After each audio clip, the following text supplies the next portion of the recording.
Okay, for the last portion of our factory that we wanted to show you guys, we wanted to show you our tabletop department as well as our packaging department.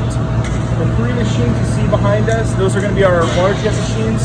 We use those to cut the tiles that go onto our tabletops. Once the tiles are cut, they come over to this portion of the factory and get grouted. Once they're grouted, they'll be met up with their rims, and then they will go into the packaging department. So last we have to show you the packaging department, and what you're seeing here is our new box maker. This is a custom box making machine that we program all the sizes of boxes we need into the computer, and it spits out the exact dimensions that we want. The frames will then be white wrapped with this adhesive white wrap you see behind us for frame protection, meet up with the boxes, and then it will be sent to the staging area to ship out the door.